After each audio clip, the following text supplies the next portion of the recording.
Good morning and welcome to the debate. Welcome to the Friday debate. Good morning. Today we are looking at a battlefield where 1970s North Korean rockets are actually being fired by unmanned robotic drones, all while political alliances in Brussels and Washington, they sit and debate their foundational paperwork. Right. It's quite a paradox.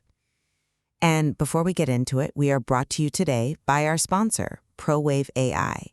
This broadcast is generated by Stylo News, the AI-powered news application. Yes, and for our listeners joining us, Stylo News is the consumer version of the Stylo Intel Ops software. That is the exact same platform designed for enterprise operations across government, military, and international business sectors. Exactly. So by using Stylo News, you have unique access to a tool designed to support global decision makers in navigating an increasingly complex world. Well said. And today we are actually introducing a new format to our broadcasts, the Stylo News Strategic Debate. We are establishing our timeline at 17 April 2026, and our regional focus today is Europe. As always, our objective here is to present facts, examine different courses of action, and, well, provide a clear analysis of current events without generating fear. We want to be measured about this. Absolutely.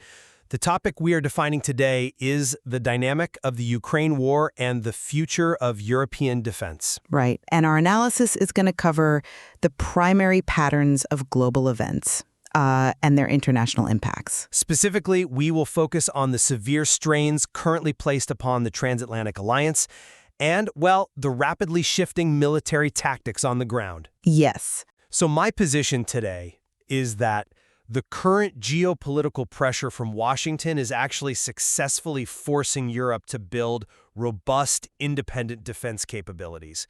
And at the same time, Ukraine is effectively adapting its asymmetric warfare to completely change the geography of the conflict. Well, I come at it from a different way. The core question we must address is whether that pressure is a catalyst or a catastrophe. Okay. My position is that the crumbling of NATO cohesion, combined with Russia's rapid tactical adaptations and highly successful hybrid warfare campaigns, is creating a dangerous security vacuum. You don't think long-term planning mitigates that? No, I really don't. Long-term European defense plans simply cannot fill this vacuum in time to prevent systemic vulnerabilities. I see. Well, let us begin by analyzing the broader strategic picture.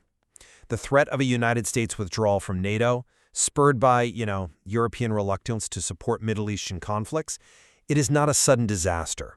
You think it was expected? I think it is the necessary wake-up call Europe has needed for decades to finally shed its Cold War dependencies. I mean, when we look at the immediate responses across the continent, we see unprecedented mechanical action, not just rhetoric. I'm not sure the action is moving fast enough, though. Well, look at Spain. Spain's foreign minister, José Manuel Alvarez, is now openly calling for a unified European army. This is not the abstract idealism of the 1990s. Right, but words are one thing. But Spain recognizes that fragmented national-level procurement leaves Europe completely reliant on American logistics. We are seeing the European Union actively deploy its €115 million Agile program. Sure, but €115 million does not buy an army. No, it doesn't buy an army, but that is not its purpose. It is seed capital designed to target regulatory bottlenecks. It's rapidly developing AI and robotic technologies by forcing standardized manufacturing frameworks across 27 member states. I hear you. But while Europe discusses regulatory frameworks and decades-long procurement strategies, the reality on the ground is a politically fragmented alliance. And they are facing an adversary that is actively exploiting the gray zone. The space just below Article 5, you mean? Exactly. The operational space directly below the NATO Article 5 threshold. We are not just seeing rhetoric from Moscow, we are tracking active, highly disruptive campaigns. Such as the cyber operations. Yes, specifically Russian military intelligence. The GRU's APT-28 cyber units are not merely conducting traditional espionage anymore. They are hacking commercial European routers to manipulate DNS settings. Wow. So they are actively disrupting the traffic. They are essentially rerouting the internet traffic of critical defense entities to steal structural data And we are also tracking severe GNSS, or GPS, jamming across the Baltics, which, deliberately disrupts civilian aviation and maritime shipping. That is significant. I agree. But if you're listening to this and wondering why, say, an election in Hungary matters to these immediate defense challenges, it comes down to a single procedural mechanism, which is veto power. The recent election certainly shifted things. Massively. We must look at the historic Hungarian election. Peter Magyar and his Tisza party have just ended Viktor Orban's 16-year rule. They captured 69% of the vote with a massive 78% voter turnout. It was a remarkable shift in domestic politics, yes. But it's more than domestic. For a decade and a half, Orban operated as a bloc on unified European security policy, frequently aligning with Moscow's interests. Magyar is immediately aligning with Warsaw, Vienna, and Brussels. Right. This removes a critical internal hurdle. It allows the 18-nation drive led by the European Defense Agency to procure 1,155mm artillery rounds for Ukraine, and to proceed without internal political sabotage. An election in Budapest is undeniably a positive step for democratic norms and for European cohesion. But a change in parliament does not instantly manufacture 155mm artillery shells. Well, no, but it clears the path. Nor does it secure the immediate vulnerabilities of the alliance. Beneath the surface of the North Atlantic, the physical architecture of our information age is being probed right now. You're referring to the undersea cables. Yes. We are tracking platforms linked to Guji, which is Russia's highly secretive deep-sea research directorate, working alongside Akula-class nuclear submarines. Right, off the coast of Norway. Norway and the United Kingdom, they are actively mapping and probing critical undersea communication cables. European defense integration is a decade-long architectural project, but the alliance's physical and digital vulnerabilities are being exploited today. I see why you think that, but let me give you a different perspective. Europe is, transitioning from being a subsidized tenant in the U.S. security architecture to becoming a homeowner. A homeowner without a roof, currently. Well, when you are a tenant, the landlord handles the structural maintenance. When you transition to home ownership, the danger isn't just the sudden cost of the mortgage. It is the realization that you do not actually own the tools to fix the roof when it starts raining. Exactly my point. The storm is already here. Yes, you have to buy the hammer while the storm is already overhead. It is painful and it exposes structural flaws, but it is a necessary transition. But is the leadership actually prepared for that reality? They are. Decision makers like the UK's Prime Minister Keir Starmer and Finland's Prime Minister Petteri Orpo are explicitly stating that Europe must plan its own security, and significantly, social media sentiment across Europe strongly supports this push for independence. The public is certainly waking up to it. The public understands the necessity. Furthermore, the global arms market is adapting to support this exact transition. The global market may be adapting, but we must analyze the political timeline of Washington right now. The transatlantic rift is undeniably dangerous today. Because of the rhetoric during the election cycle? Because we have U.S. President Trump utilizing a strictly transactional approach to international security. He has labeled NATO a paper tiger. He's actively considering relocating U.S. troops from Spain and Germany to Poland and Romania. And framing it as a direct consequence of the Middle East tensions. Yes, he is framing this explicitly as punishment for Western Europe's lack of military support in the expanding U.S.-Israel-Iran conflict. If we examine domestic U.S. social media sentiment, the public is highly polarized regarding foreign aid. Very true. Meanwhile, Russian state media is openly broadcasting and celebrating this disunity. They recognize what is happening. Strategic autonomy is currently a comforting phrase masking the immediate loss of the U.S. nuclear and intelligence umbrella. Europe is losing its primary security guarantor at the exact moment global threats are compounding. But that is exactly why the supply chain is decentralizing away from Washington. Look at Australia, for example. Okay, what about them? They are advancing a sovereign-guided missile industry. They are moving from raw material mining to full manufacturing. By 2029, they aim to produce 4,000 guided missiles annually, specifically to supply like-minded partners. 2029 is a long way off. But it shows the architecture of global security is fundamentally shifting to a horizontal model rather than a vertically integrated one centered on the Pentagon. Australia producing missiles in 2029 does not solve the artillery deficit in Donetsk in 2026. The political fracture in Brussels and Washington is causing operational paralysis right now. You think it's directly impacting the front lines today? Absolutely. Which brings us to the tactical reality on the ground. Russia is adapting to its losses with alarming speed. Specifically, they are now mounting North Korean Type 75 107mm multiple launch rocket systems onto unmanned courier robotic ground vehicles. Wait, hold on. You are raising the specter of these North Korean rocket systems integrated with ground drones. Let us clarify the mechanism here. Sure. Are we talking about fully autonomous combat systems, or are these, remote-controlled desperation tactics? Because that fundamentally alters how we assess the threat level and the sophistication of the adversary. It is a highly effective remote adaptation, and we really should not dismiss it as desperation. Okay. Explain how they are deploying them. The Type 75 is traditionally a towed artillery piece. On a modern battlefield, towed artillery is highly vulnerable to advanced counter-battery radar. The moment you fire, your position is known and targeted. Right. The drones make it expendable. Precisely. What Russian forces have done is reduce the rocket tubes to 8 and mount them on these robotic courier ground platforms, adding remote electromechanical aiming.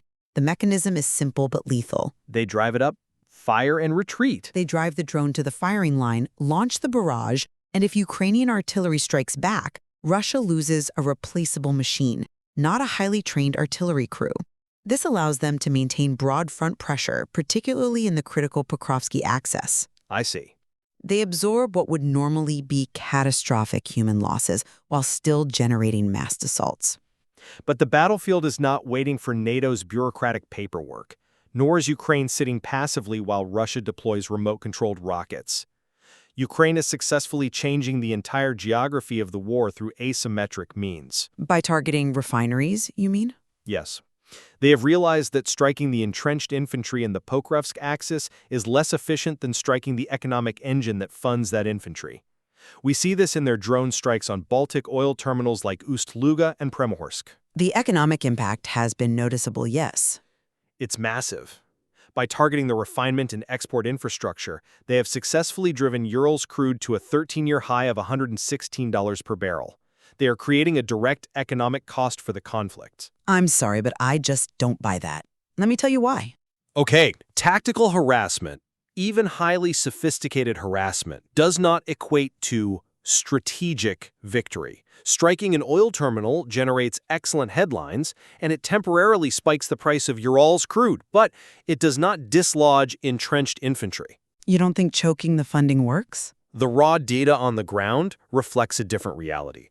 Consider the recent Easter truce. It was a complete operational failure. It was. We documented over 7,700 Russian violations, which included coordinated drone assaults on civilian evacuation groups. The broad front pressure remains entirely intact despite the oil terminal strikes. But you must look at how Ukraine is bypassing the Western aid bottlenecks entirely. We are seeing reports of covert Ukrainian bases established in Western Libya, operating with Tripoli's backing. The operations in the Mediterranean, yes, they are utilizing these locations to conduct drone strikes on Russian maritime logics in the Mediterranean, such as the recent damage to the Arctic Medegas tanker. It's quite a geographical leap. But how does that mechanism work?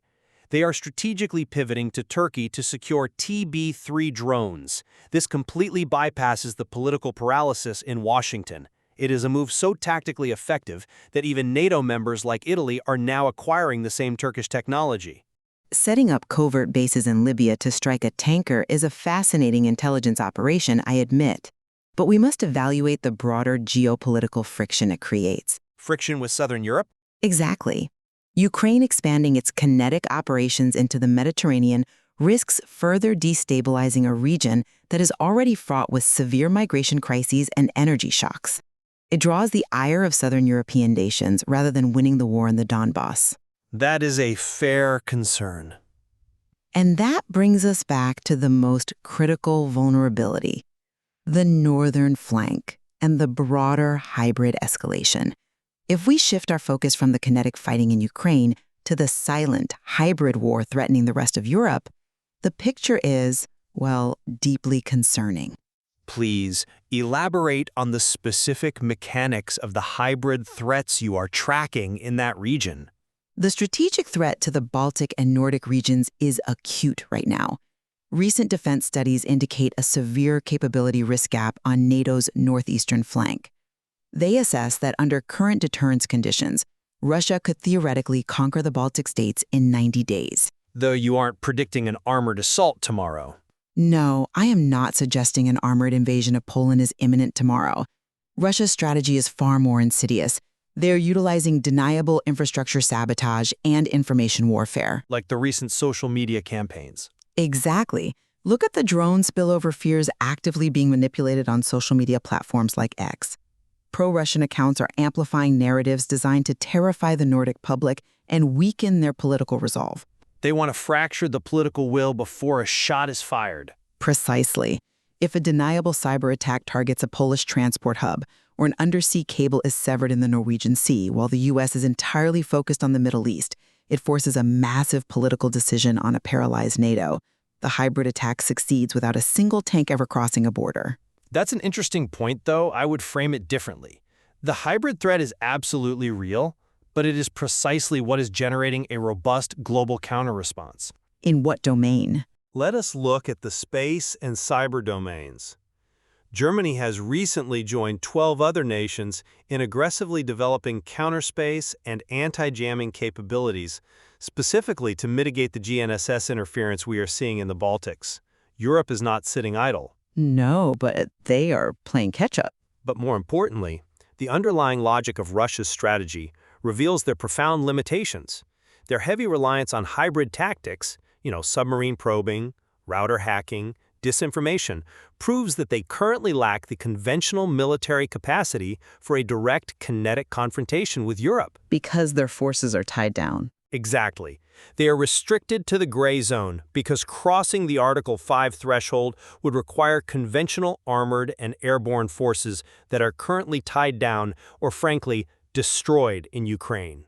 This makes the current window, despite its severe tensions, the ideal moment for Europe to solidify its independent defense posture. Relying on an adversary's temporary conventional weakness is a fundamentally poor substitute for a credible, standing deterrent. But it provides a window of opportunity. If the U.S. nuclear and conventional backstop is perceived by Moscow to be conditional, the gray zone inevitably expands. We must look at the mechanics of global security. The U.S. is redirecting its focus because of the Middle East. Right, the Strait of Hormuz. Yes. If the Strait of Hormuz is contested, global energy markets face catastrophic shocks. Europe remains deeply dependent on those markets. So while Europe rightly celebrates a return to democratic norms in Hungary, the actual physical security of the continent remains tethered to U.S. naval power and U.S. diplomatic leverage, both of which are currently being utilized in a highly transactional manner. Which brings us directly back to Ukraine's strategic value and why they are an asset, not just a liability, to European security. You mentioned the Strait of Hormuz. I did. It is highly notable that British leadership has recently highlighted Ukraine's advanced maritime drone technology as a potential asset for securing international waterways like Hormuz. Ukraine is not just a consumer of European security anymore. You see them as an exporter? Rapidly becoming a net exporter of military innovation, yes.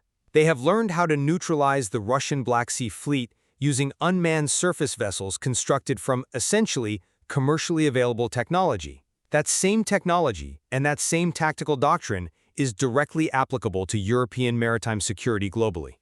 Exporting drone tactics does not replace the overarching security architecture that has maintained peace in Europe since 1945. Innovation matters, though. Innovation is occurring, yes, but it is occurring in an environment of increasing global chaos. The post-Cold War model relied on absolute predictability, massive technological overmatch, and absolute political unity. And we lack all three currently? Today, we have unpredictable actors, an erosion of our technological monopolies, and highly public political fracturing among our closest allies. The transition phase you describe, moving from tenant to homeowner, is occurring while the neighborhood is actively on fire. We have certainly explored a wide spectrum of strategic dynamics today. To summarize my position, based on the observable data, the current geopolitical environment is undoubtedly painful, but it is structurally necessary. Mm-hmm. The threats of a U.S. withdrawal and the reality of a protracted conflict have shocked Europe out of its decades of complacency. We are witnessing the birth pangs of a resilient, self-sufficient European security apparatus. Simultaneously, Ukraine has proven exceptionally capable of innovating, utilizing asymmetric warfare to systematically degrade Russian logistics and economic power from the Baltic Sea all the way to the Mediterranean. And to summarize my perspective based on the current metrics, while European strategic autonomy is a commendable long-term plan, the immediate fragmentation of NATO cohesion is an urgent crisis. Because of the timeline. Right. Russia is not waiting for Europe to build its unified army or standardize its AI protocols. They are executing highly disruptive hybrid warfare today, exploiting our cyber and maritime vulnerabilities. Concurrently, they are rapidly adapting their tactical battlefield capabilities with foreign technology, like the North Korean robotic systems. The security vacuum. Exactly. This combination of political paralysis and tactical adaptation creates a dangerous security vacuum that long-term defense plans simply cannot solve in the near term. Well, we certainly disagree on the current trajectory of alliance cohesion and the immediate balance of vulnerability versus innovation. Indeed, we do. However, looking at the data, we find absolute convergence on one fundamental reality. Which is? The post-Cold War security model, defined by unchallenged United States hegemony and European demilitarization, has permanently ended. There is no returning to the status quo of the previous 3 decades. I think that is a reality every decision maker must now operate within. We will leave it to you, our listeners, to weigh the evidence, analyze the mechanisms we have discussed, and form your own conclusions on the future of European defense. Well said. Before we conclude, we want to remind you that the insights, data points, and strategic patterns discussed today were generated using Stylo News. Stylo News is a mobile and computer application that individuals can download and customize for personal intelligence-style briefs. It really is an incredible tool. It draws from hundreds of traditional news sources and platforms like X, compiling complex global events into clear, actionable intelligence. If you want to track these geopolitical shifts in real time, understand the mechanisms behind the headlines, and see how they impact your world, we highly encourage you to subscribe. Absolutely. You can get AI-powered news on demand by visiting www.stylonews.com. Thank you so much for joining us for this broadcast. We always appreciate your time and your engagement with these highly complex issues. We certainly do. Please feel free to reach out and request topics for future deep dive. We are here to analyze the events that matter most to you, and while we love hearing your perspectives. And remember to follow Stylo News on your favorite social media platforms to stay updated. As we sign off, keep in mind the dynamic we discussed today. The transition to becoming a homeowner is fraught with structural challenges and sudden expenses. The question that remains is whether the foundation will be poured before the next storm hits. Have a great Friday, everyone.